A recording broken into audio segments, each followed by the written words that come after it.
Hello and welcome back to Project Zomboid, episode 2. Um, we completed the first day and a half, essentially. We are at the evening of day 2 with our hero, Charlie Storm. Yesterday, we spent most of the last couple of days sort of running around the various homes in the neighborhood and the shops, securing all the perishable food, stick it in freezers so that then we can go around later when we have the vehicle, which we were able to secure last time, and we used to kite some zombies from the general vicinity out to a little bit further away, so we have a little bit more breathing space. And eventually we're going to start moving food over here to our base, start chopping down wood, expanding on base.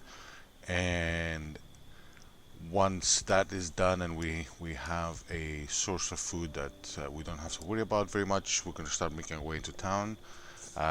Maybe kite some zombies out from the center of town towards the edges of town and losing the shops. There's 3 or 4 shops that are high on the priority list. One being the tool shop, so we can get some nice tools for building and materials for crafting, and also secure weapons like the pickaxe. The sports shop, so we can get a few baseball bats. Hopefully they will spawn in there, so we can use them as weapons to defend ourselves and level up our long blunt. And obviously the bookstore, so we can try and find skill books. I mean, we find skill books when we go around looting houses anyway, but this is a great place to find quite a few of them in one go. And last but not least, the video store. Um, like I said in the previous episode, I don't exercise the option of sitting down and watching videos the first day, the first couple of days when the programs appear on TV at regular intervals. Because I generally don't spend a lot of time indoors in the very beginning, so trying to secure resources and everything else. And B, because if I don't clear the immediate area, I always feel at risk that just having the TV on, the sound alone is going to attract zombies, and I'm going to be interrupted. And if it's a big horde that happens to roll in, I'm going to find myself inundated. Um, because there's no, well, it's very difficult to make a base very secure in the first day, with barricades and other stuff like that. So here we are. I saw a couple of zombies behind the trees in this direction, so let's go and deal with those. I'm fairly certain I saw one wearing grey. Right.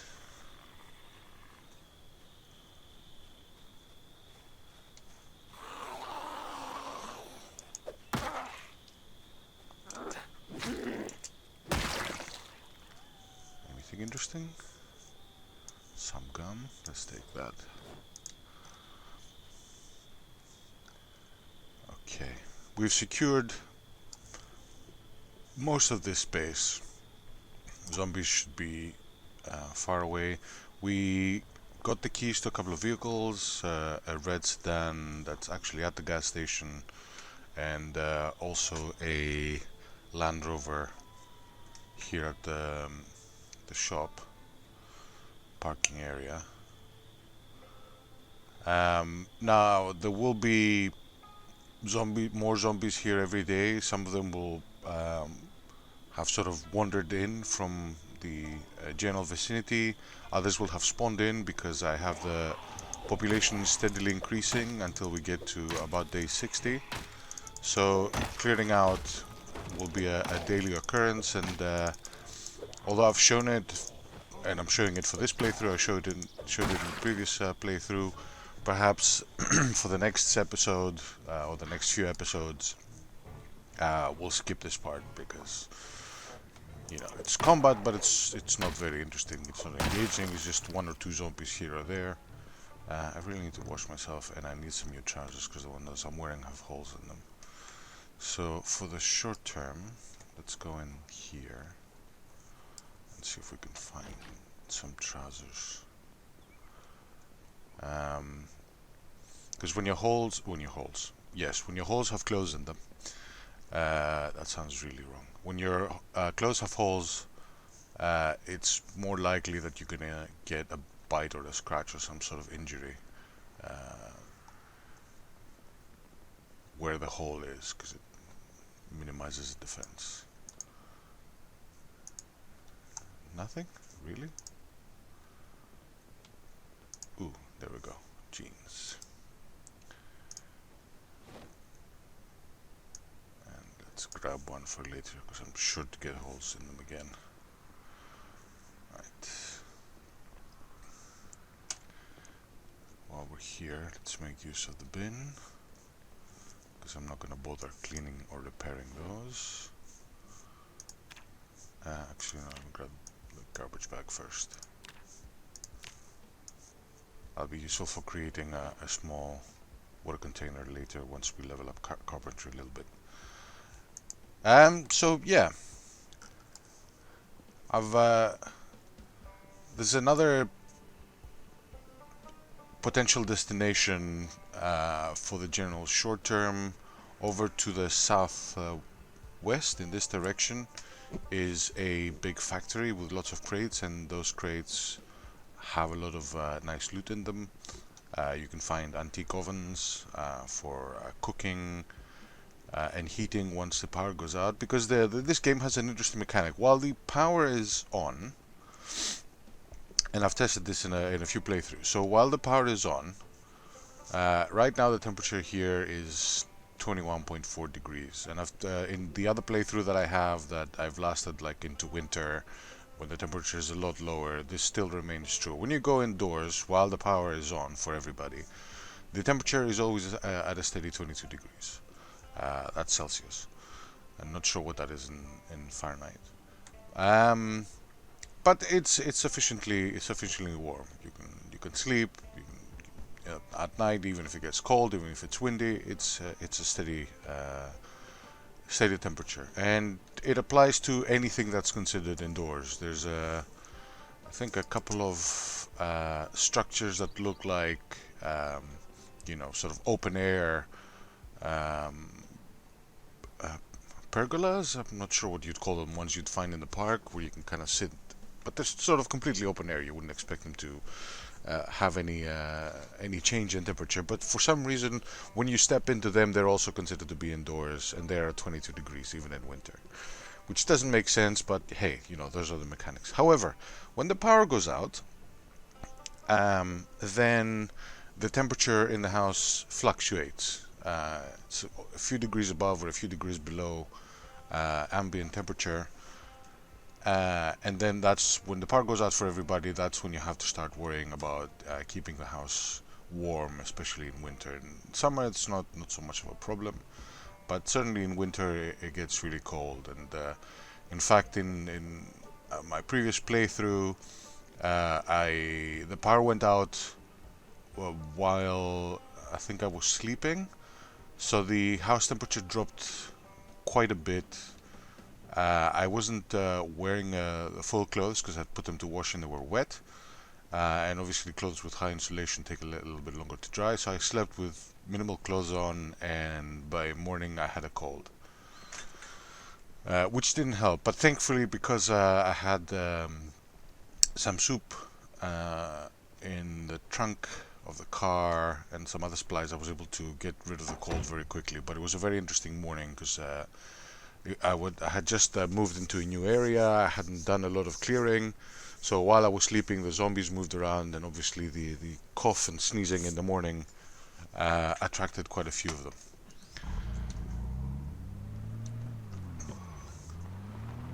So I woke up and got straight to fighting. Let's see how. So as you can see, most of this area is fairly clear.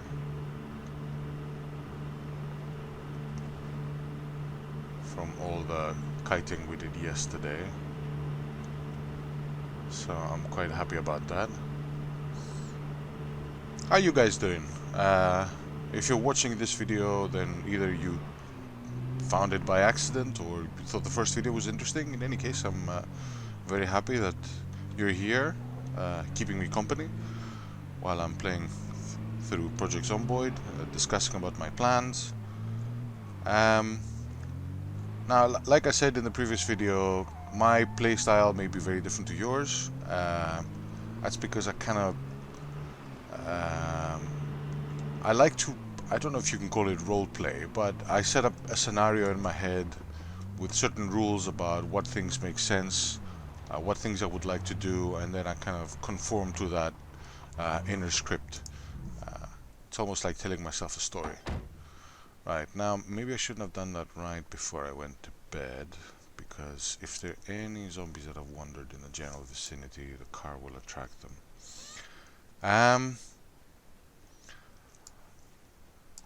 I've seen various playthroughs from other people. Other people like to sort of do challenges, set different goals for themselves, try to survive.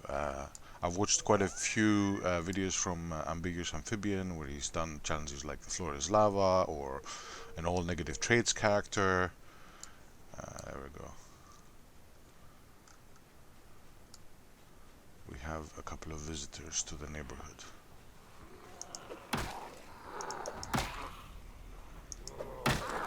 Oh, we have quite a few.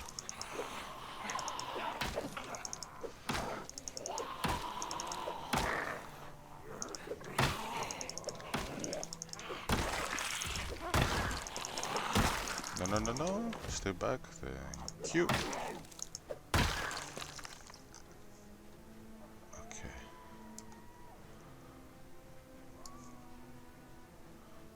I was also watching the video I uploaded yesterday, and I do say okay a lot, especially after something is finished. But that's fine. That's fine. Right. How are we doing for weight? Because we left him with a lot of food. Okay, still 2 chevrons. We'll go in here.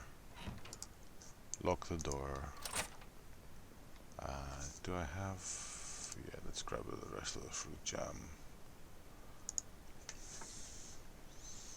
Have some water. And go to bed.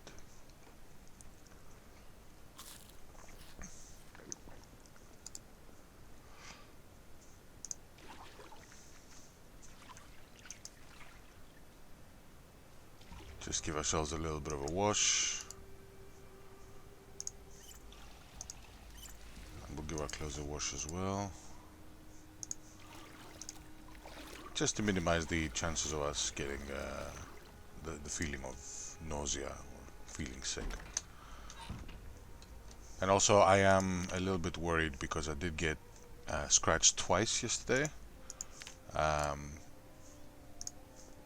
So it's in the back of my mind that we may end up dying because we've been infected. So if I wake up, today or tomorrow with nausea, then that's a fairly concrete sign that we've been infected. Right. So I think the place we're gonna visit today is the tool shop. Because then we will find seeds and other stuff, and we can start farming. We can start a farm, and I think that's kind of important to get started, because obviously they take a little bit of time to grow. Our skill is going to be low, so I don't expect a high yield, but obviously towards the sort of August-September months, especially September, where it's going to be hopefully raining a little bit more, temperatures won't to be so punishing, we will have leveled up enough so we can produce higher yields of crops and secure something for the winter. Now there is an option to try and do some farming indoors where the temperature is a little bit more controlled, but I'm only going to do that once I have the ability to create irrigation pipes and my carpentry level being high enough to create rain barrels. Now, I don't know if you remember from yesterday or if you watched that far yesterday, but there is a bait shop not far from here that has 2 rain barrels, which are a great way to start. You can go and we'll go and empty those, and we'll bring them over to the base and set them up on the roof, so we can have we can create a water system for when the water actually gets turned off. Now, for this playthrough, water and electricity turn off are sort of between 2 and 6 months, so we'll have at least a guaranteed 2 months of electricity and water, which will give us plenty of time to set up the base and the amenities that we'll require once those supplies have been switched off or fail, whatever you want to call it. Because as far as I'm aware, in one of the latest updates, and don't quote me on this, but I think I saw this somewhere. In the latest updates, they made it so that if you drink from the river, which isn't too far away, then it increases the chances of you becoming sick. Now, there's a way to get around that. You can just boil the water, and that gets rid of the taint, as it were. But obviously, if we are in a position where the water is shut off and the electricity is shut off, then we're going to have to keep everything going with firewood. The other reason why I like setting up a base here in this area is because there's a lot of green around us, which means that eventually shrubs and more trees are going to start growing, which will help with a supply of wood where we don't have to venture too far from the base. There's quite a few trees here already, some even right next to the house, which we'll be cutting down, but more of them will grow, and we won't have to travel too far to do logging runs. The other option, obviously, is to loot logs and planks from crates. Eventually, when we go further east to the McCoy, I think, logging corp, there's lots of logs in there, but so far, because logs are quite heavy, you wouldn't be able to bring too many of them. You can only carry like 2, well, maybe 3 or 4 at a time to load up a vehicle, and I think it's a lot of hassle, and it's quite far away just to do a logging run for the logs that are already cut. Obviously, the advantage is that you don't get tired, so if a zombie pops up while you're cutting wood, there's a chance that you'll be exhausted and hungry, so you won't be able to fight them off. So you'll kind of avoid that risk.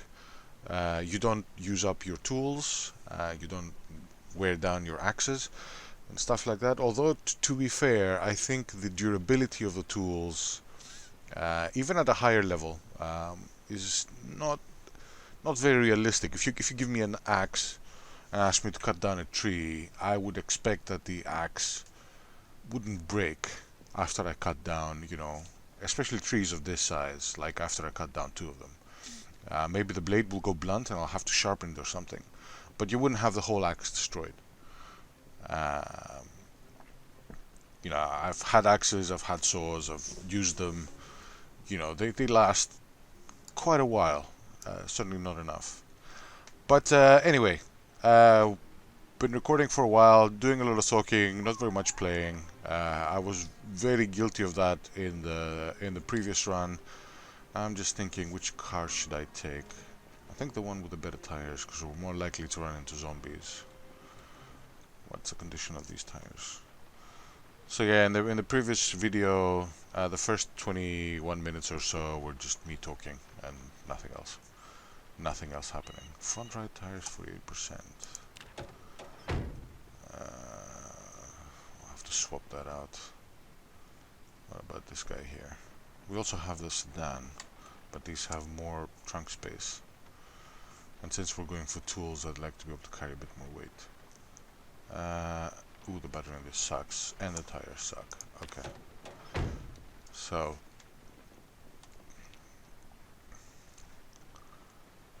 we'll take this one and drive ourselves into town.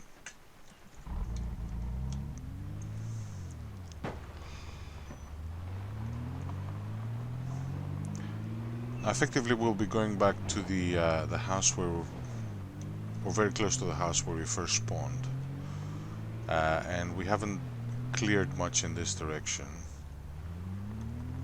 So, and these guys, I think, were further to the east yesterday, so they've been kind of wandering up in this direction. I don't have anything equipped.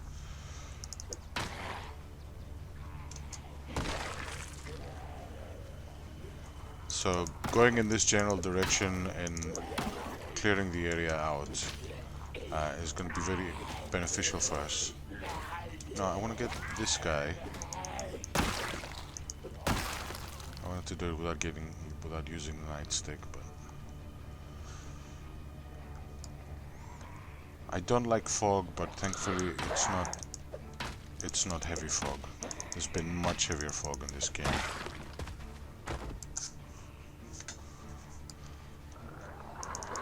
Now the duffled prisoner sometimes has good loot, sometimes they have guns. So let's put the duffel bag on the ground and see if there's anything interesting in it. I said put it on the ground. Chair leg. I haven't used a chair leg as a weapon before. Or a table leg, for that matter. But I guess in a pinch, you would definitely do that. Right. How much fuel's in this? I generally leave the engine on because sometimes the start of the engine takes a long time. You might need to run to your vehicle. So I do the unsensible thing and leave the engine on. The other thing that I also think is okay, there's quite a few of them. Also realize that I'm a bit hungry, so we'll take care of that.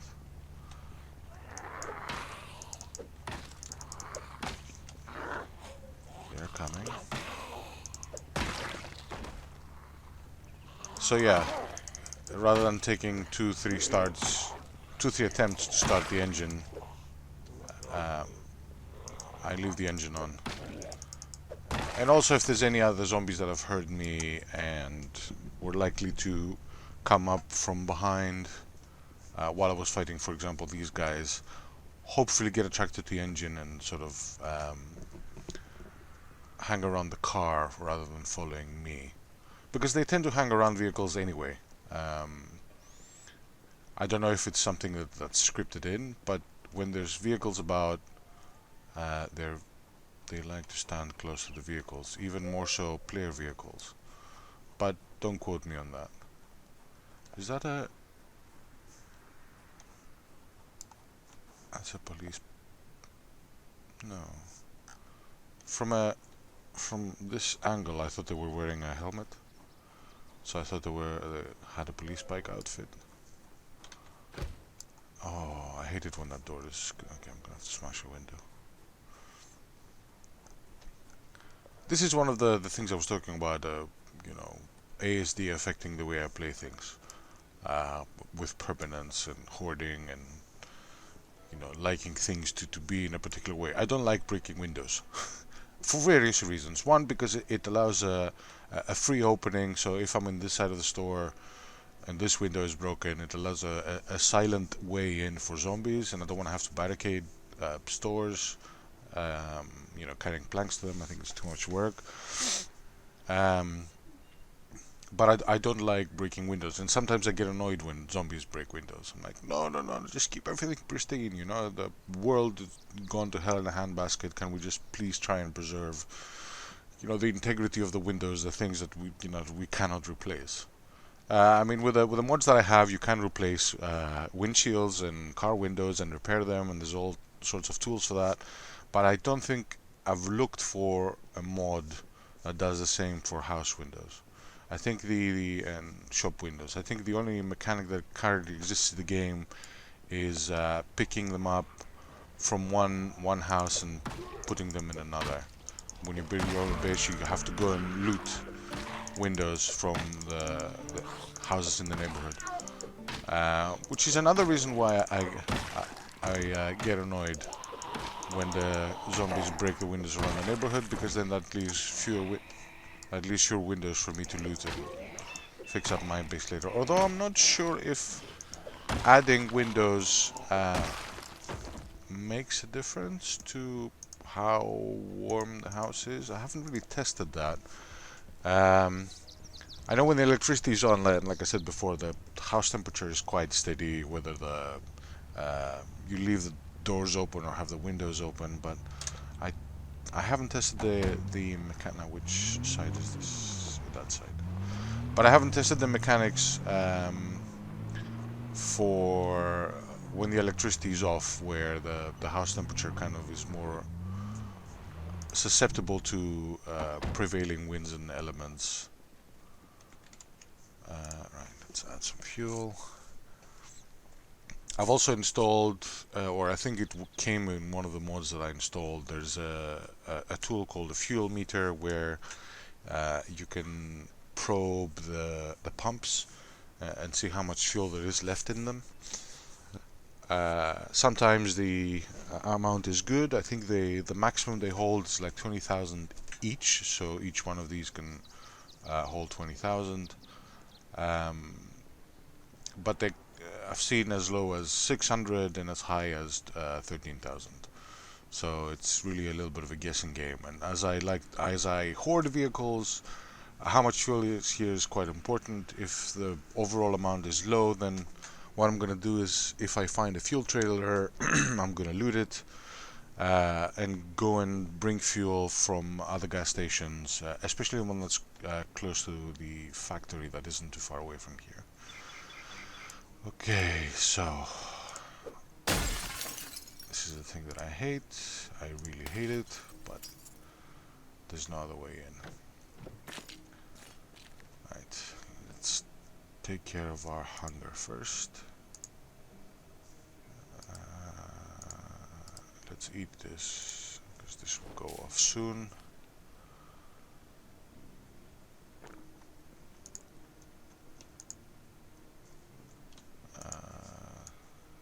Definitely that. These are good to have, although hopefully we won't need them. This will be good for later.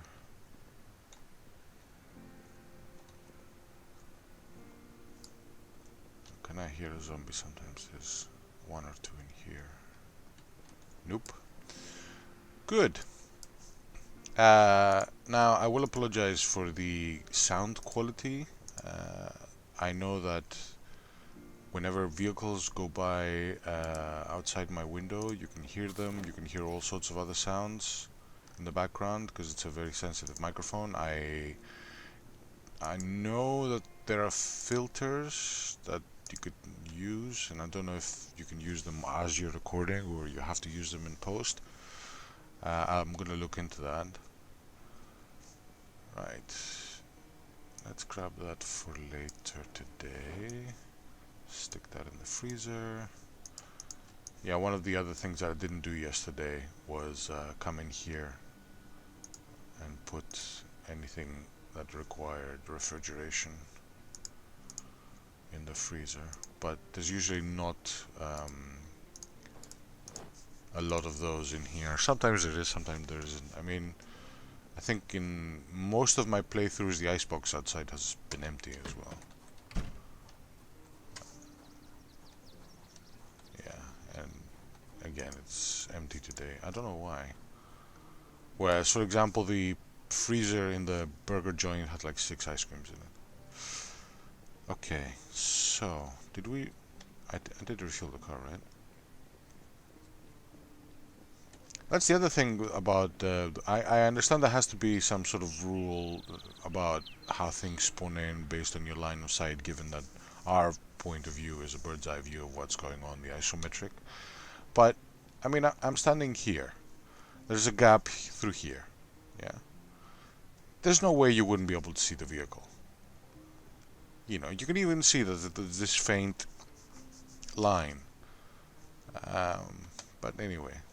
And the same thing applies to zombies. Obviously, zombies aren't as big as a vehicle, so it doesn't, the spawning in or the appearance of them isn't quite as dramatic, but still. Said it a few times yesterday. I'll say it a few times today. My immersion.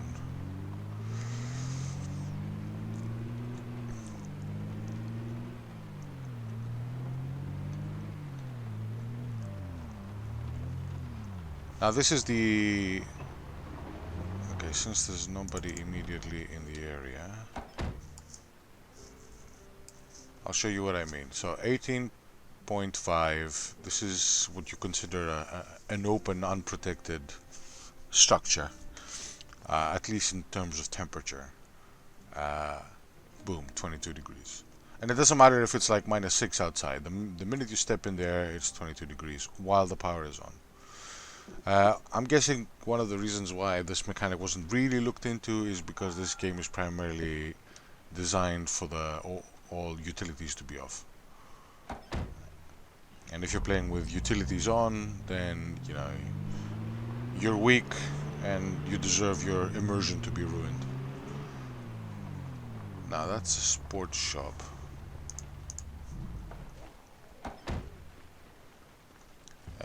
There's a resident trying to come out, so we'll let them come out. We need a few weapons anyway, because the nightstick isn't going to hold out too long. I think this is the second one. It's going to break very soon. Then the meat cleaver will break. Then the rolling pin will break. So we need some baseball bats.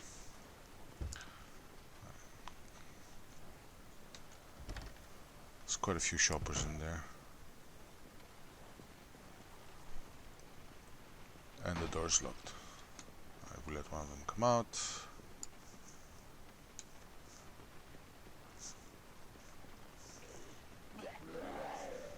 Alright, nobody's coming up from behind.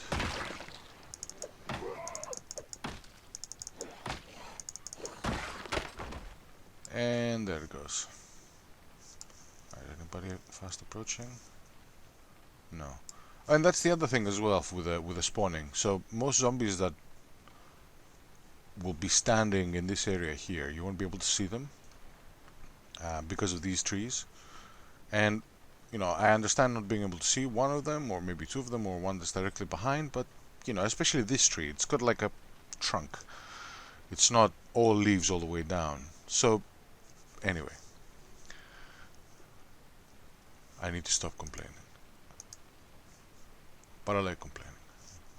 Alright, here you go. Have a nightstick to take with you to the next realm.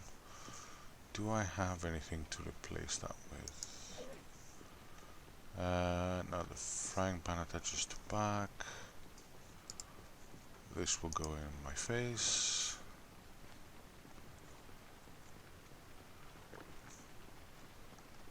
Do I have a knife? I guess we can equip the wrench. Oh, the hand axe. Yeah, let's equip the hand axe. It's as good a time as any, I guess, to start using it. Alright.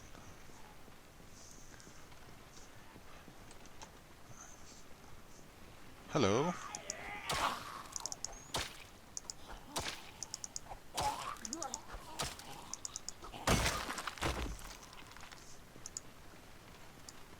See this guy here. I bet he was standing there all along, like the whole time we've been here. I don't know, maybe I just didn't see them.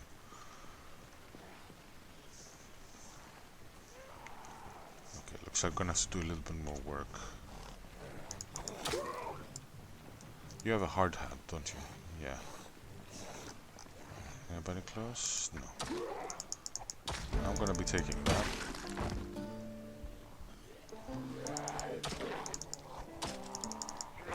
Stay back.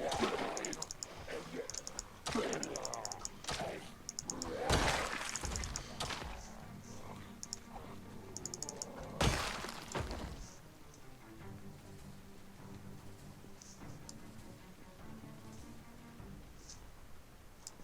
give me a hard hat.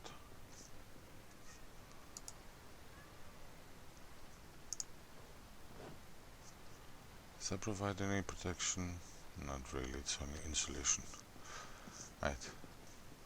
And since you were so kind and you gave me your hard hat, I will give you my baseball cap. There you go.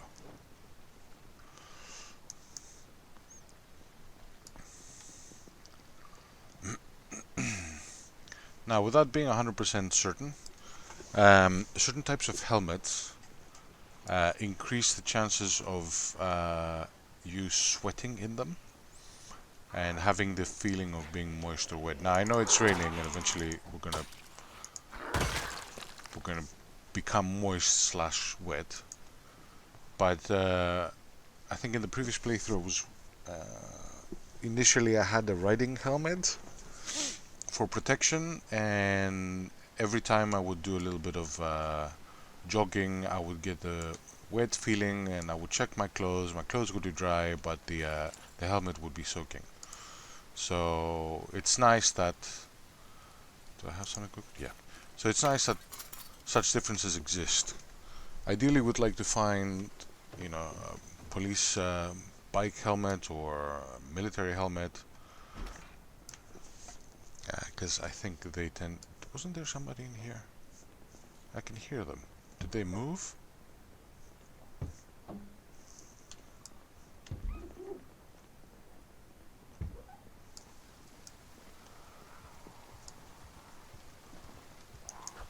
Where were you?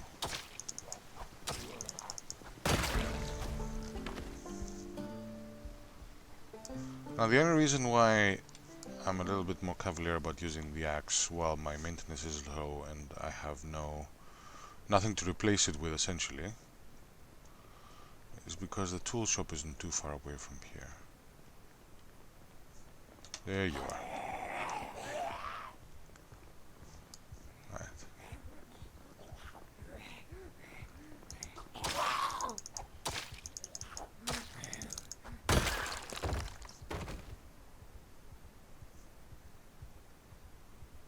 I was gonna say that's a strange choice of clothes and it doesn't seem to be matching what she's wearing. But I was looking at the wrong container.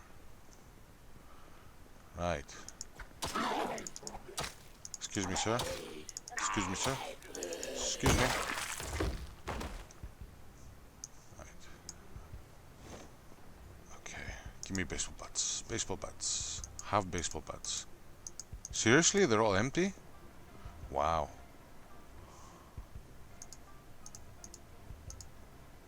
Oh no. The inventory. Ah, there we go. 6 bats. I'm very happy.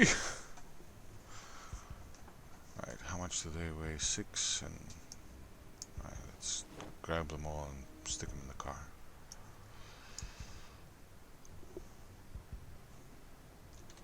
Oh, I can't grab them all, but...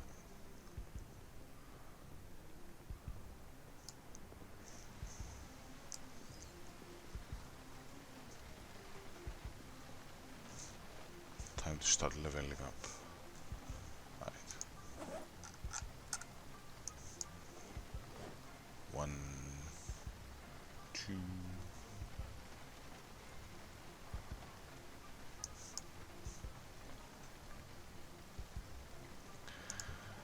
Yeah, I was kind of worried about using the hand axe. This is the little shop where we can try and rescue some food.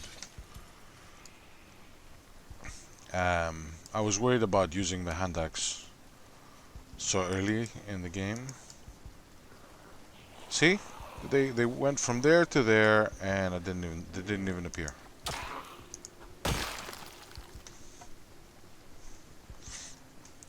Anyway. Stop complaining.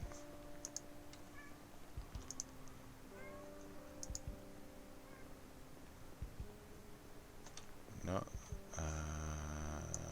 That might be useful. And give me the 2 baseball bats. Good stuff. Hockey helmet I think is better than riding helmet. In terms of protection, it's I think is exactly the same stats.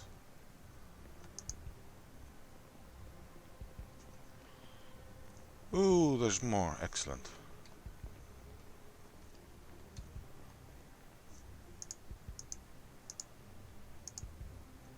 Alright, that's not a bad shot, right? Just let's encumber ourselves momentarily. Anything interesting?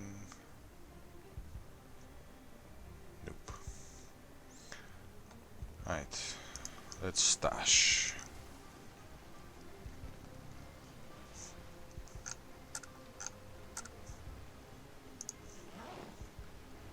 Alright, we'll equip the metal one on our back. We're gonna put the rolling pin in the car.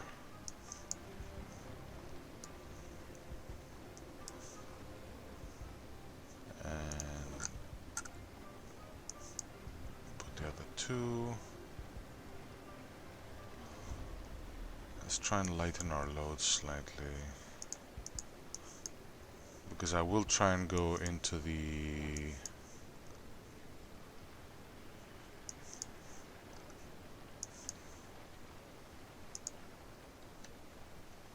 I will try and go into the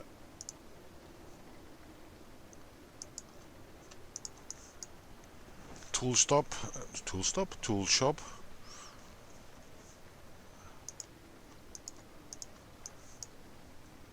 So I'd like to have as much space as possible. Sometimes what I do, especially when I have smaller containers in the beginning, I just dump everything in one of the rear car seats to empty the container out completely. Now I'm not happy about spending too much time outdoors in the rain, especially when it sounds like it's so windy. Let's go in here and save some food.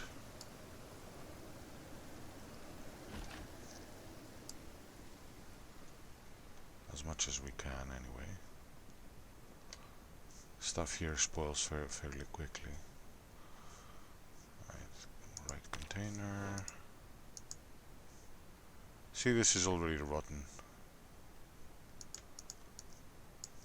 And we are at the start of day 3.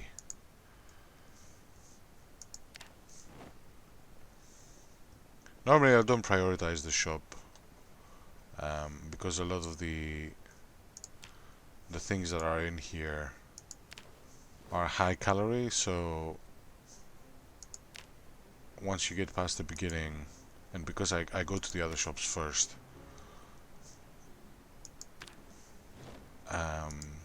it's okay if we don't have access to cake.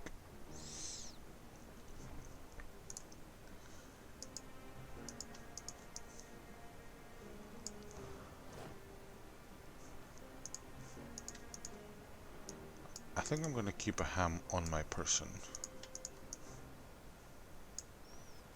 because it packs quite a bit of...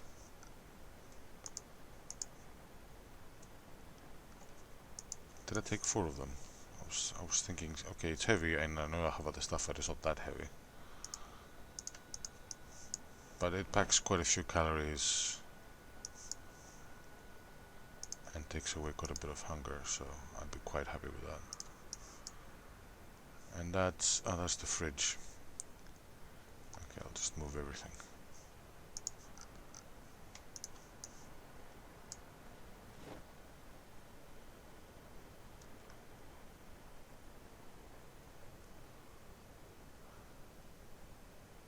I know it's annoying for those watching to have all this back and forth, because sticking stuff in the freezer here means that we're gonna have to come back for it, which means that we're not done with the shop. We'll be coming back and looting and relooting and relooting. Ooh, I'll have that.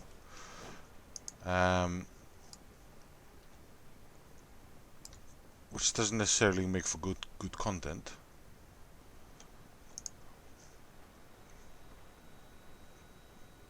Okay, these are non-perishable. This definitely is. I know it goes off. eat that.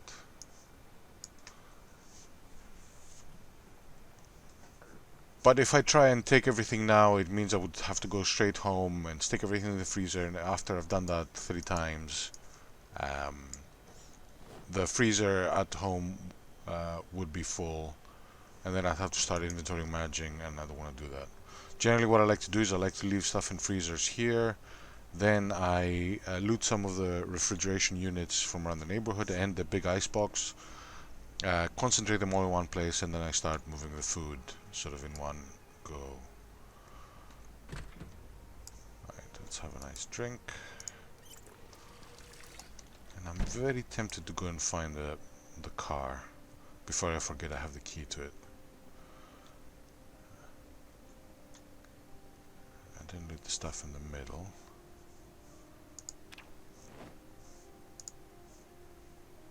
It's all fresh. That's already rotten. Bread is a good source.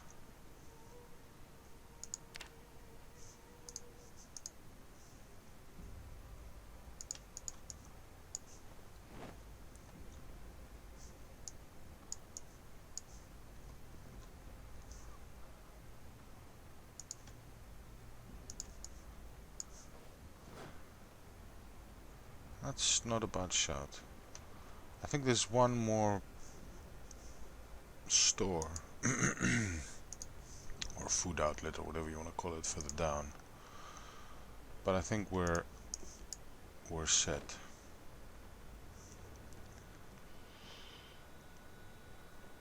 That's a lot of bread. We don't have to start cooking for quite a while. No, that's not what I wanted to do. Okay, good. The other thing that means is that if we leave home and we forget to take some food, we can always just drop in here, grab something from the freezer, and then keep going. And then while it's sitting in our inventory, it will unfreeze. Right. Let's go to the tool shop.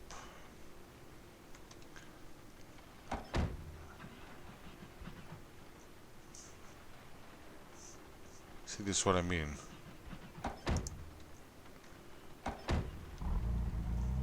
Sometimes it takes a while to start.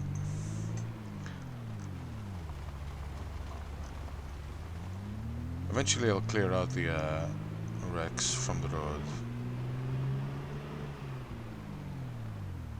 Right. And here is the tool shop.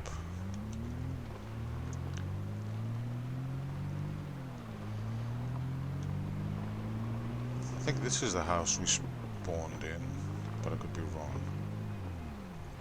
This is certainly the neighborhood we spawned in. As you can see, the fruits of our work are there, laying bare for everybody to see.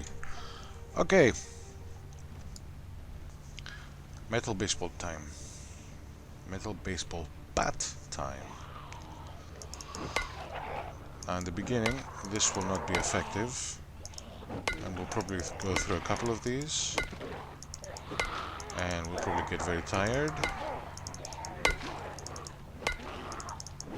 but there's no, we have to level it up.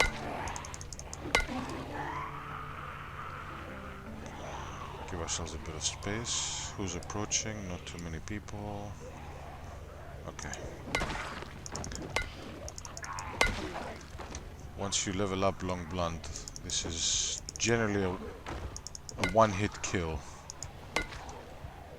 We're quite strong, so even though our skill is low, we shouldn't take too many hits. What are you panicking about? You've killed like 200 zombies. Alright, let's get ourselves a bit of distance again.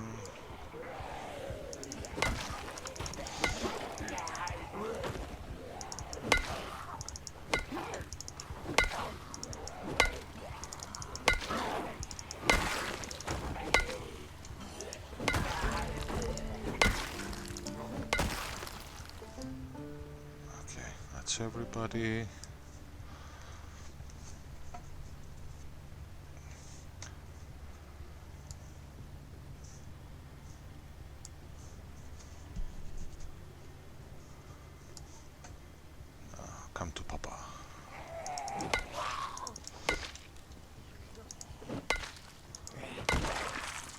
Hello, where were you?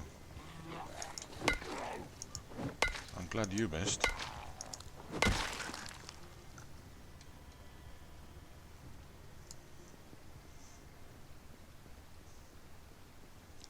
Let's see how many we attracted with a car. We'll lure these guys up to the car park, but first... Okay, that's good.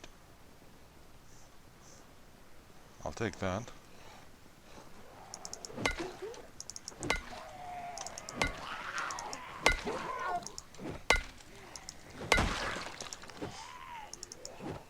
Yeah, we're gonna go through at least 3 before we are effective. And we're tired. I think because this is metal and heavy, it exerts us much I mean, it makes sense. But I think overall we took on far fewer than what we managed to do with the meat cleaver yesterday. Oh no, before getting tired. Let's see, what is the best way to do this? Break the window, make a single, or break the door. Alright, window it is, and then we'll see what happens.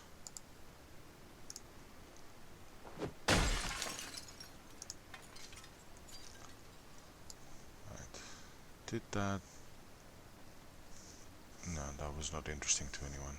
The other thing I'm worried about is there may have been a couple behind this wall here that have been attracted by all the noises. And even though they're supposed to have short memories, sometimes what they'll do is they'll go around the wall to the, if the pathing allows, and bring themselves close to here before they forget. Which means that you'll go off to your own thing, and then all of a sudden you'll come back and there'll be quite a few of them potentially in an area that you've already thought was clear. Alright, they are coming in this general direction. They might come in this direction, so let's be careful with that. Now, speaking of short memory, I have a short memory. I had to break the window and then I tried the door again. Okay, that's unlocked. Let's just close it. We'll hear if somebody approaches from that direction. Screwdriver. That will be useful. I'll need to bring the car closer. I'll take them in order of priority. This I want first. This I want first. Crowbars are very useful. Let's start thinking about this because it's not very heavy. Leave that for later. Shovel will be useful. Lug wrench is time for changing tires, but it's quite a bit of weight. There's other things I want first, like a pickaxe, pipe wrench. That's useful for plumbing and for a weapon in a hit. In a pinch. Tomato, broccoli, potatoes, yes, gimme. We got one of those. Let's grab one of those. We'll leave them outside. Actually, we should grab both. How are we for weight? Yeah, let's grab both of those. You leave them outside, they get filled with water from... Ooh, this is a nice find. This is a solar pack. Which has everything that you need to sort of get yourself started with solar power. So we'll be back for that later. So at the moment, even if we were to install it, I think the only way we can attach them to the house is if we attach them to the walls. But I don't want to do that. Pumpkins.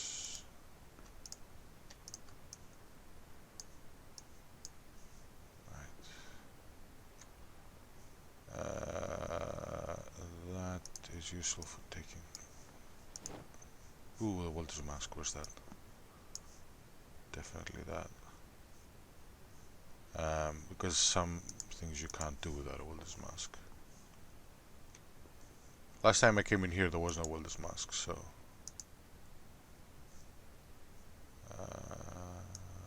that in case we learn how to make...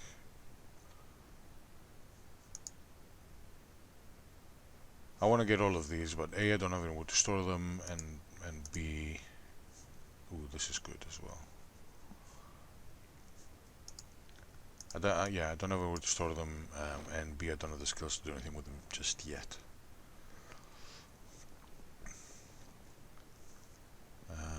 This will be useful for building, which we can do fairly quickly. The fishing stuff I will leave for later. One of the things that I like to do since I hoard vehicles is I get a pickup truck where I throw all the fishing stuff in it, and then I have all the fishing stuff in the pickup truck, and then I can just use that whenever I want to go fishing.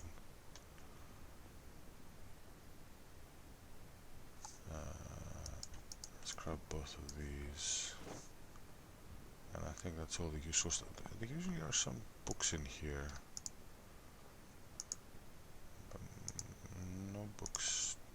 Maybe I'm pretty sure I've checked all the shelves, but my memory isn't. Yeah. I'm gonna come and grab those later as well.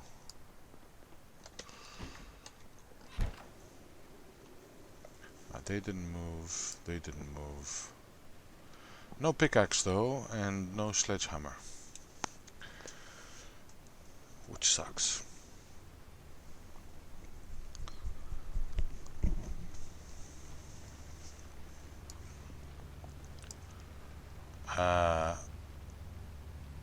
But I'm fairly certain that we'll find a pickaxe at and a sledgehammer at the factory.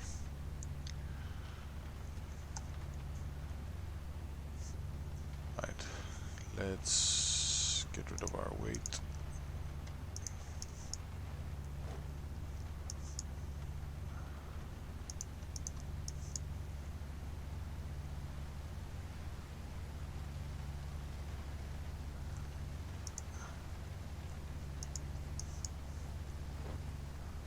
Apparently the crowbar is a very good high durability weapon if you level up your skills in using it.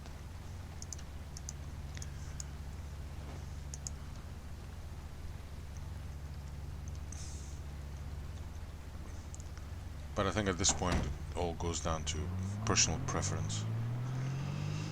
Okay, that's tools and baseball bats sorted.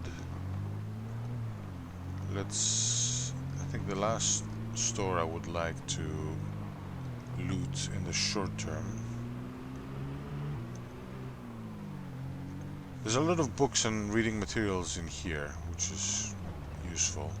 And I think, yeah, there's two stores close to each other, the bookstore and the pharmacy, and they're worth looting as well early on, but there's still... Whoa, what happened here? Nice. Nice. I'm sure somebody has managed to do that in real life in a parking lot. Now, is that the car we got the keys to? Yeah, I think that's the car we got the... I don't see any other...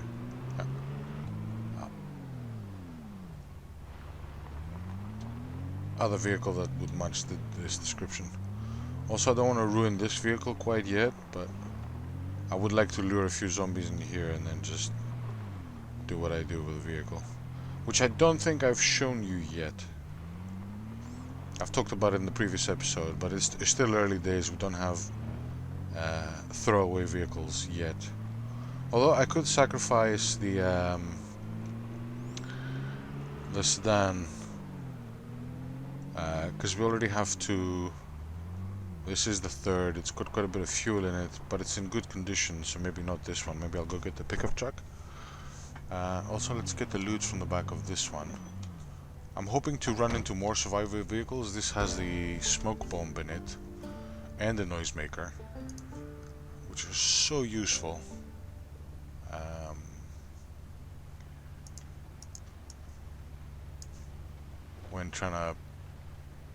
When you're trying to clear an area and sort of keep yourself safe so you can do some looting. Anybody approaching? Yes. Greetings, sir.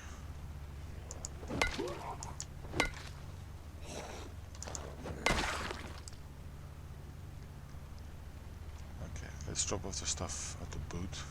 One of the other things I do is because initially I don't have a lot of space in the at home to store stuff. I kind of and especially this is especially true after I level up um, mechanics and electrical. I'll store things in boots of vehicles or in the trunks of vehicles.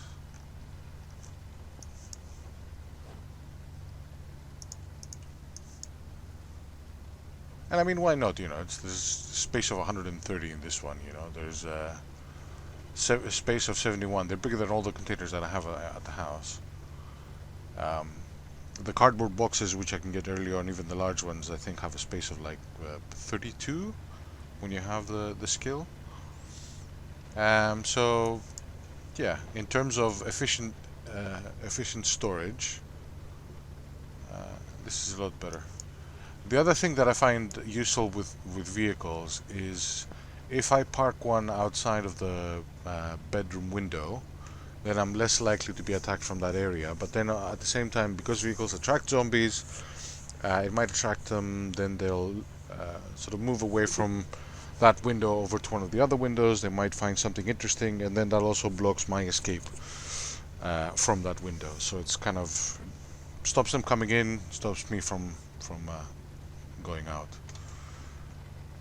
Did I check the glove box? No, I didn't, because I would have taken that. Yeah, that's fine.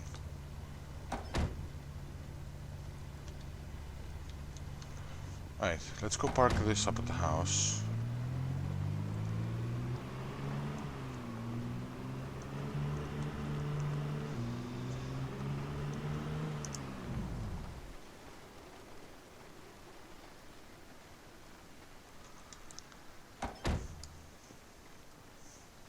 Nobody to attract, and if we attract them, we'll attract them here, not right towards the house. Alright, let's take this red car we have the keys to, go to the park, the car park where we have the keys for the pickup truck. Check if the pickup truck has any fuel in it in the first instance, and if in what condition it's in, and then we'll use whichever one is the worst to do a little bit of clearing of downtown so we can do a little bit more looting.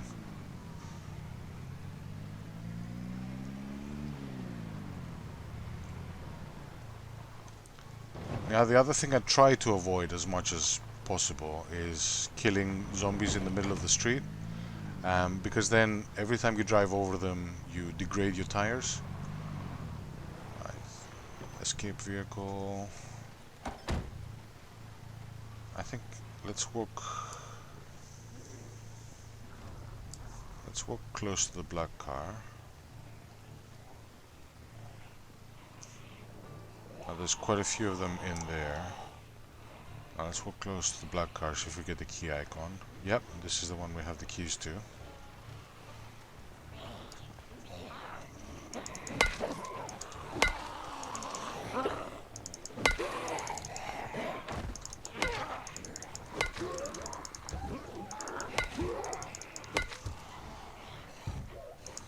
I need to look behind me every so often, because if any one of them appears, we're gonna have an issue. See? There you go. Yeah, you're gonna come out soon too. Right. Let's go in there.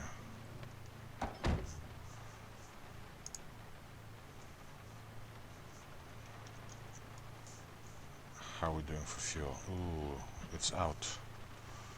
Alright. Well, that minimizes our options.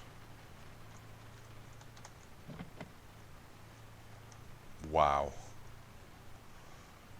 Okay. Well, this one's open. And it has a key in it. Excellent. And how's it doing for fuel? What do you mean, no key? Right, I need to exit the car. Sir, no, I don't want to buy car insurance.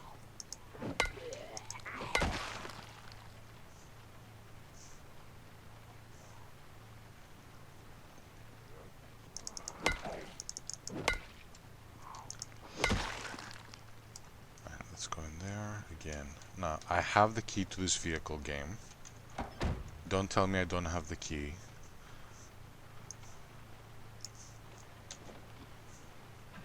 Right, it has a little bit of fuel.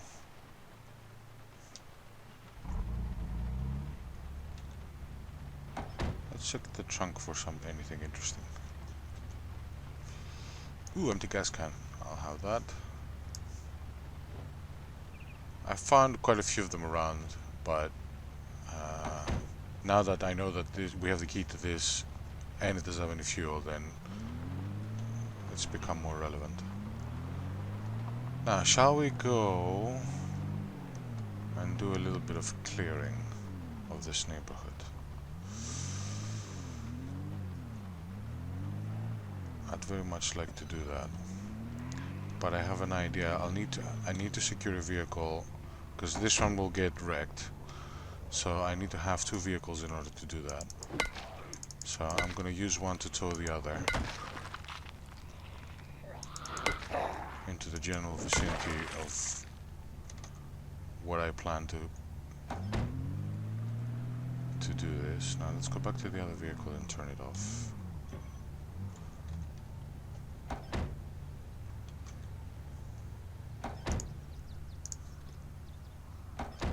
Ooh. Let's unlock all the doors, because this will be our escape vehicle. So we may have to enter it from a different side. I forgot to do the most important thing.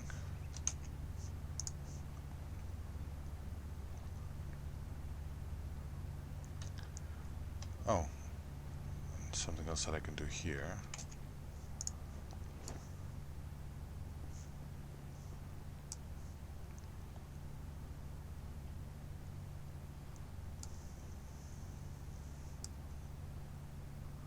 I'd like to be able to look behind me. You know, I have a head on a neck that swivels. I should be able to look even when I'm refueling or, you know, siphoning fuel. You know, I should be able to look behind me. Just swivel my head. I'm not asking for 360 peripheral vision. That would be terrible for depth perception. Right, do you have more? Yeah, you have more. I'll clear you out. Because it's very unlikely that this vehicle will work, because I think it's so far dented and that it's considered a non-working vehicle. You can do stuff from it, and I think that's all it's good for. This one, I think we might be able to start, but with the lock broken... This sometimes has good loot in the boot, but if the lock is broken... I'm not sure, can we dismantle the lock? Can we dismantle the doors if we have the key to it or hotwire it? I don't know. Right. Let's get the rest of the fuel from here. Alright, we got all the fuel from here.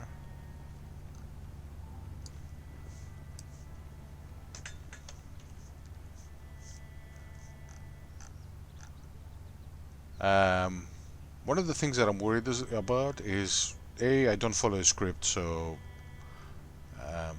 things tend to be kind of a little bit all over the place, which I know is not necessarily good for viewing. And the other thing that, because of the format that I used, at least in the first video, where it's just a long playthrough, I didn't cut out too many bits. I'm worried that it's gonna bore people. Not that many people are gonna watch this video, but you know, if people click through, then it's just gonna reduce the chances of you know, you guys watching, even to, you know, as far as what I'm saying now. But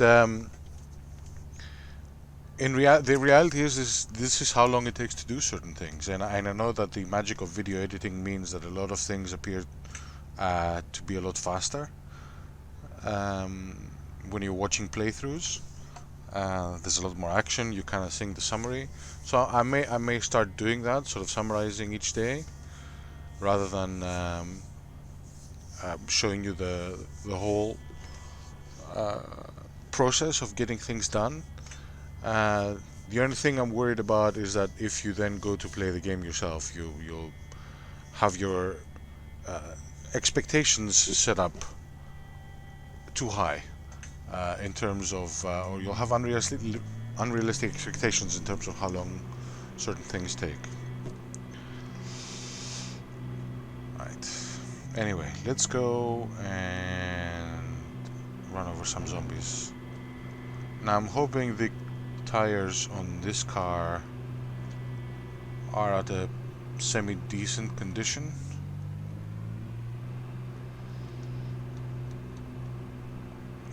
Alright, this is going a little bit slower than I would have wanted.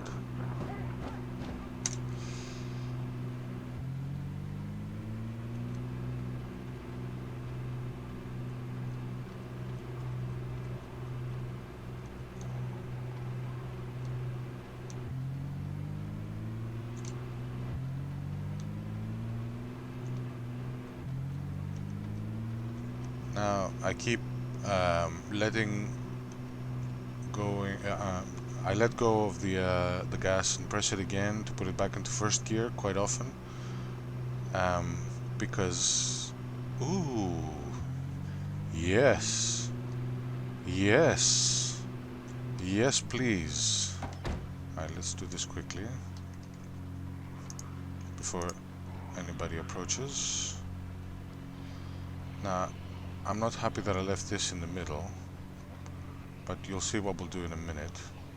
I also need to eat. Yeah, I definitely need to eat. Right. Right,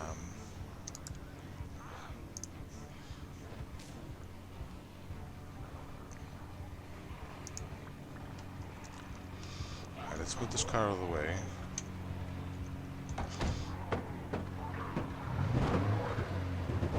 Because this is our escape vehicle. Ideally, I'd like to move the bus out of the way, but beggars can't be choosers. Alright, so this is our escape vehicle. So we'll leave it running. Now, our hunger didn't go down too much, so let's need a quarter of that. See, game, yesterday you played that music when 3 zombies were following. Now it makes more sense. Alright, let's attract some with our voice.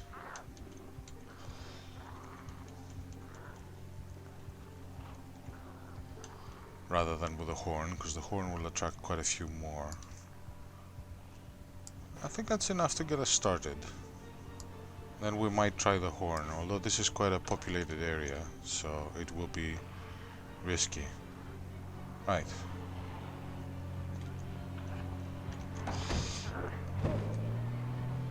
Okay, I think this is a good place to start, and here we go.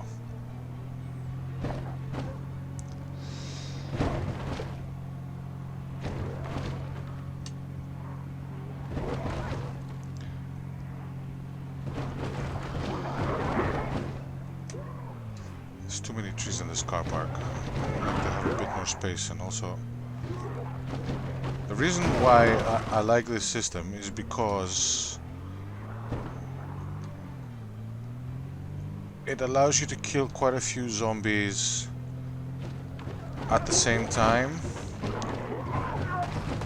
Driving forward and backward is less effective, whereas if you're driving backwards in a circle, what generally tends to happen is the first sweep will knock them down without affecting your tires, and then when you run them over again, that does affect your tires, but you're kind of splitting the damage across more parts of the car. And when you run them over while they're down, sometimes you kill them in one go. which means that you can take them out fairly quickly. Now, if there's too many of them, let's attract a few more. If there's too many of them, then you won't be able to get enough speed. You'll be hitting them with the back and the front. Your damage will go up a lot faster. I mean, when you're doing it this way, you can lose like one of your tires and you'll still be fine. And then when you lose one of your tires, then you know that it's time to end things and get out. So you have a little bit of breathing room. It's not like the end of the world. The thing that tends to be the most dangerous is if your engine goes, but if you're going around in a circle, they generally tend to be more towards one side of the vehicle, which means that if your engine stops, you can quickly hop out of the other side of the vehicle and make good your escape. I really want this. This is a mod, but it's a bus that you can put armor on. You can put a bull bar on. You know, you can put metal bars on the windows, the wheels and stuff like that. So it's like a battle bus in a sense. I've had this mod in for a couple of playthroughs. I found one of these late in my previous playthrough, like 6 months in. It took a very long time for one to spawn, so to find one on what I believe is day 3 is quite a lucky find. We're attracting a few.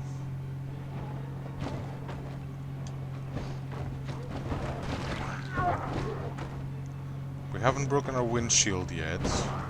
When that happens, that's a sign that the engine isn't too far behind, at least when doing it this way. And this is not a, you know, an absolutely golden rule. It's just, you know, limited personal experience with doing this. And I know that this will probably make other people dizzy, but at least I wanted to demonstrate this at least once. Just because it's something that I found works, and you might find it useful in your playthrough. Especially if you want to clear out an area when you're low level and you can't fight everybody. You can't fight a lot of them. This is especially useful, but slightly more dangerous to do when you reach... I can't remember the name of that town. The one which is to the east of here, before, next to the... that has the train tracks in the motorway. I can't remember the name. I'll find it and maybe put a note on screen. But that area generally tends to have much higher spawns of zombies, so ridiculously more so than, you know, Riverwood or West Point. Maybe I'm talking about West Point, I don't know. But the area I'm talking about is, the town I'm talking about is here. And if you do this in that town, usually you'll attract so many zombies that it doesn't work. This works when you have a few of them coming at you, but it doesn't work when it's because every time you hit something, it slows you down. Now it slows you down a lot when you hit it head on. It slows you down a lot less when you hit it with the side, which is why I prefer to do it that way, because you can kind of hit, you know, 5 or 6 or even 10 of them, and it won't slow you down. You'll keep going and you'll swing around for another hit while they're down. So you see, I hit him and then driving did some damage, and then driving once over them killed them. Actually, no, I hit this guy before, but it's not like, because if you hit I mean, let's do an experiment, and then we'll stop this, because this is interesting for me and may not be interesting for you. So we hit this guy, and then 1, 2, 3. Let's try this guy.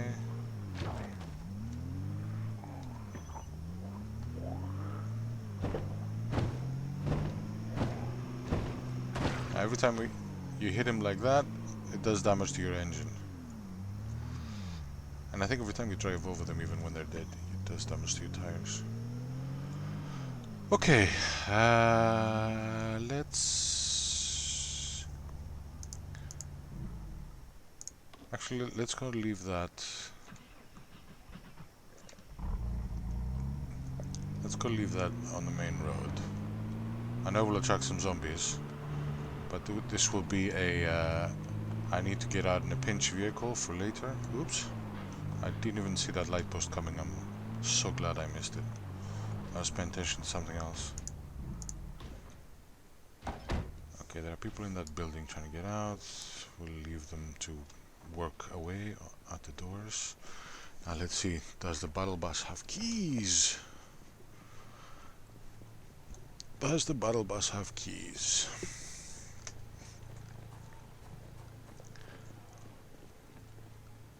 I heard somebody.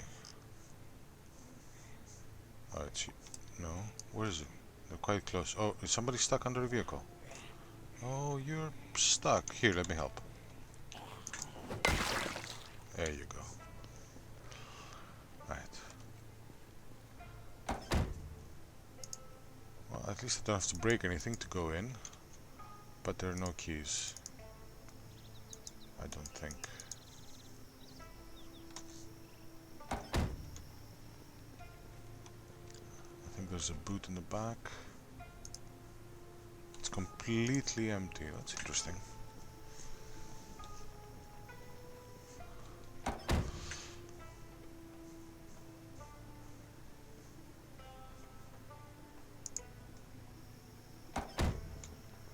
So yeah, you attach metal bars here, metal bars there, metal bars here, a nice big bull bar at the front, protection for the windshield. You can put a big roof rack so you can carry a lot of stuff. So that will be interesting. That would be a very, very interesting upgrade. So we'll come back for this once we have upgraded skills. But in the meantime, I think we're not too far from the pharmacy.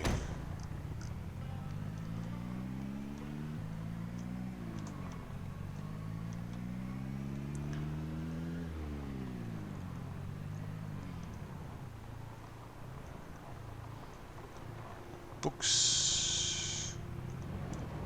Wasn't the pharmacy here? It was the bookstore. Is the pharmacy further down? It might be further down. Do I have the ability to fight all of them? Well, let's give it a go. There's quite a few around here. I thought the honking behind the other building would have attracted quite a few of them. I mean, we can do the same thing again. Although I'll be less confident now because we've already driven over quite a few zombies, so for the blue van we would lose quite a few more tires.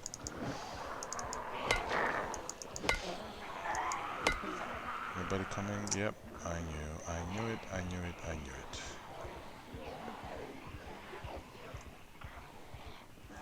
Right, let's use the pavement. Let's try again.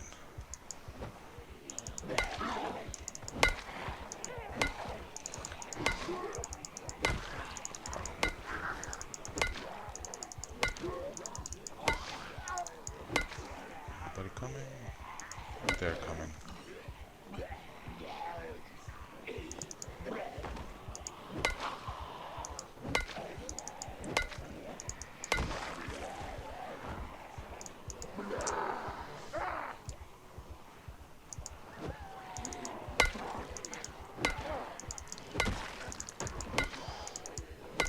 Start getting very tired very soon. Now this is what I mean about leaving cars around the neighborhood to use in a pinch. You know, because if you find yourself getting tired or you get bit, and you know that affects with your ability to fight, or if you're fighting a few of them, and then you start getting all the different moodlets appearing, and your hitting becomes more and more ineffective. You know, you can turn around, jump into this vehicle that's sitting around, and get yourself out. Come back to fight another day.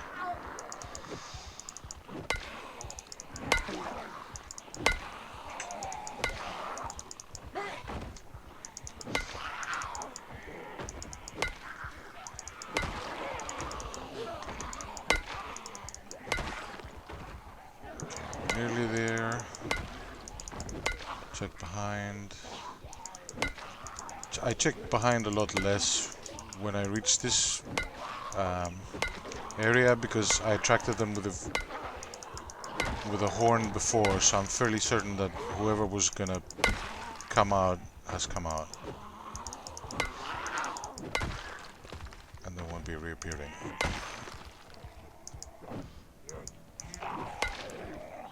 Hello.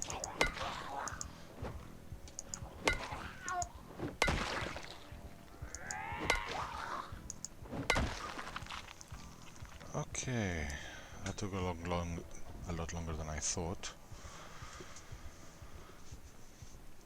And now we're tired, so we need to be careful. Need to be a lot less brave. Who's making that sound? And I'm gonna use the last of the meat cleaver on you, simply because it's...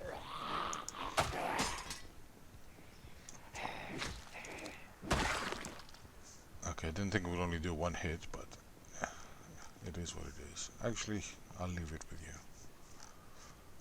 Since you... I'll take your lipstick, and I'll give you a meat cleaver. I think that's a fair exchange. Yeah, you can take it with you to oblivion.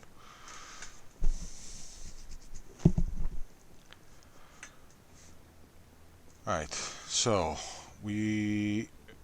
earlier today we found the baseball bats, and already we're halfway through the durability of one. But at the same time, we've leveled up the long blunt. Our maintenance is going up, so the next few will fare a little bit better. Now, did I check? Yeah, our wound has healed. No nausea yet, which is always a good sign. We're coming up to the end of the day. Soon we'll start feeling tired. Somebody trying to come out, we'll leave them to it.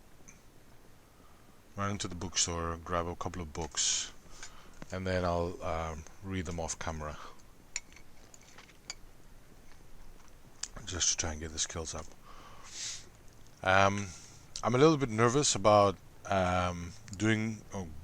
I mean, it will be necessary, but doing some of the grinding off camera, because somebody somewhere will accuse me of, you know, grinding and achieving things by unfair means, which, as I said in my previous video, I'm really not opposed to using cheats in games, you know, using trainers and all the other stuff,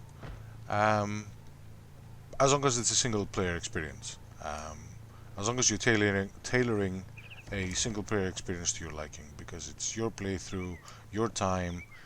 You know, you should be able to play any way you like, tailor the world in any way you see fit.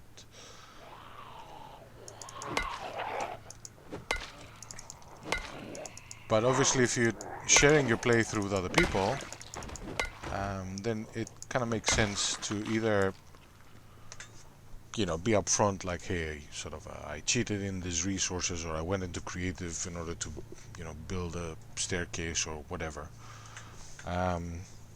But even if I grind materials off screen, kill zombies off screen, grind my skills off screen, somebody will say, well, you know, you cheesed that, which, to be fair, is possible, but I don't want to do that. Not for this playthrough. Yep.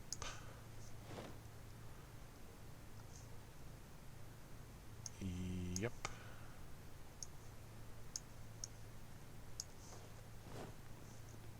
Now,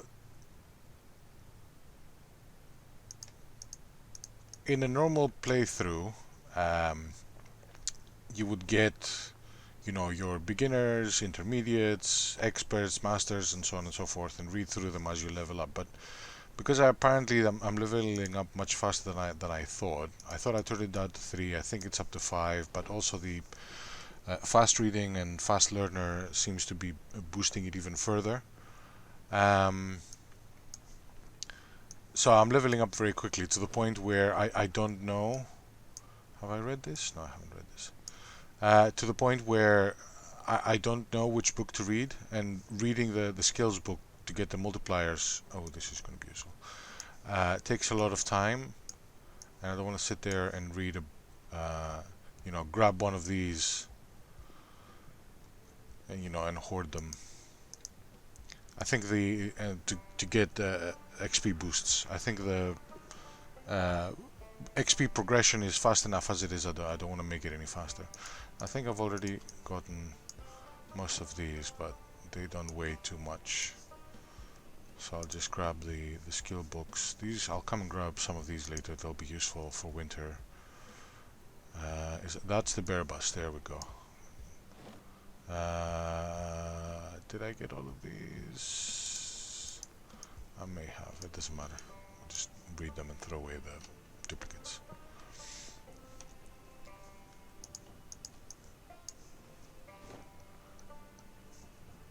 And I know this is inefficient, but yeah, they don't weigh too much, so I'd rather spend a little bit less time in here gathering everything, making it less likely for random zombies to appear and stop what I'm doing.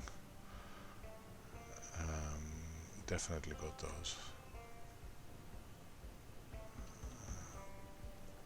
But the ones that have like volume this and volume that, did I get volume 3 or did I get volume 2 or did I get volume 4 or did I get, I can't remember. So I just grab them all and then sort them out later. There is I think I already got that, but there's a bin close to where I live, so I can just go and chuck them all.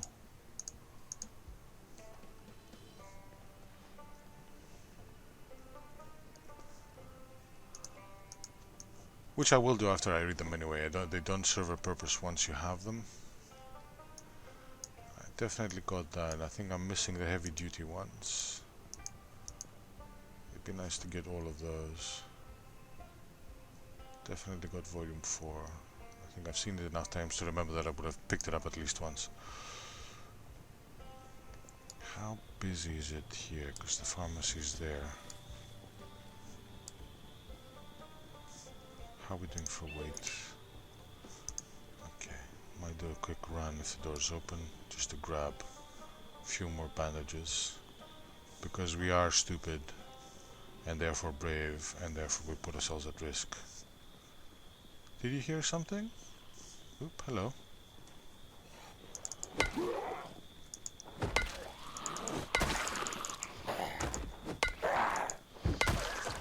What are you wearing?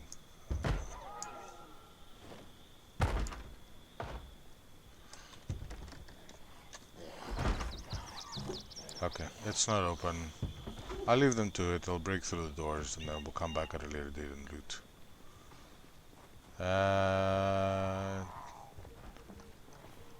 Okay, there's a lot of doors banging,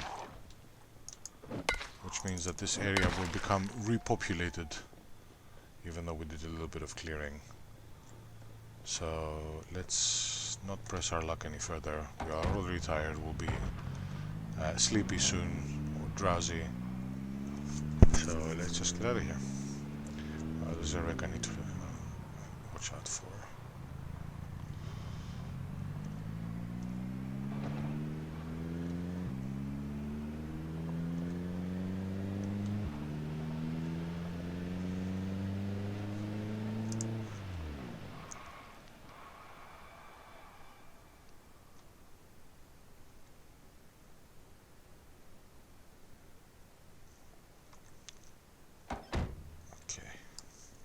I turn off the engine just to make it less likely that we'll attract zombies. I'll move the cars closer a little bit later once I'm sure the coast is clear and whilst I'm less exerted and less likely to start feeling sleepy. How are we doing for weight? 63, still double chevrons. That's the other thing that surprised me. I don't think I've eaten that much today, but because of the effects of maybe yesterday and the day before, where I definitely did eat quite a bit, that still carries on through to today and tomorrow. So in the previous playthrough, when I reached, I think, maybe 78 kilos, I was still at double chevrons. I slowed down my eating to go back to a single chevron. I reached 79, uh, while still sort of keeping myself peckish for the most of it. Still single chevron up. Got to 80, still single chevron. So then I got a little bit more drastic. I let it get to the second level where you get to hungry. But then when you get to hungry, you lose your ability to carry stuff goes a little bit down. Your carry weight capability goes down by 1. I think you hit a little less strong. Anyway, it just seemed to, when you get to the second level of being hungry, it starts affecting your ability to do stuff, and I found that very annoying. But I had to stay in that zone, almost, for I think 2 days, and even then my weight went up to 82. So I started to stop the weight increase at about 78 kilos, and I put on 4 kilos before I was able to slow it down. And then the other problem I run into is, even though I've been eating enough, because I've been doing a lot of exercising and stuff like that, I'm struggling to actually keep the weight on. So I stuff myself quite a bit, but I can't seem to get rid of the single downwards chevron. I'm not losing weight fast by any means, but I did go from 80 to 79, and I still haven't been able to lose the chevron, even though I've been eating quite a bit. So managing weight is a little bit of a pain in the butt, but at least you get a little bit of a buffer before you're classed as overweight or underweight, which then messes up with your endurance and strength and stuff like that. But I think this is a good one to get, especially if you're not going to be doing a lot of fighting straight from the get-go. You're going to be spawning in a safer area, like I have, because we've already put 3 kilos in 2 days, 2.5 days. I mean, I've let myself go peckish. I could keep myself in the green, and this will inflate even faster. But based on what happened the previous playthrough, it's gonna come and bite me when we actually don't want to put any more weight on. So I'm gonna manage the increase once we get to 70 and we kind of get rid of, or 75, and we get rid of the underweight effect. Then I'll start managing the weight increase then, just to give us a little bit of more of a buffer. Right, but I think we're gonna call it here. This is the end of day 3. Yeah, day 1 we spawned, so it would have been 0 days. So yeah, this is the end of day 3. What I'll do tomorrow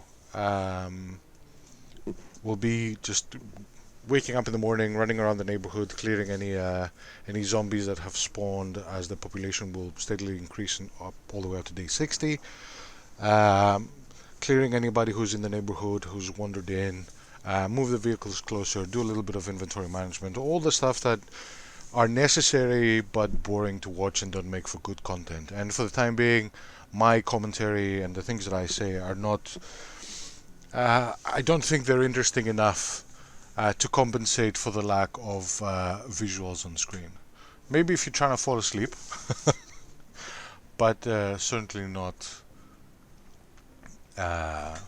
for keeping you awake and keeping you engaged. So if you did make it this far, I thank you very much for watching. I hope to see you in the next one, and be well.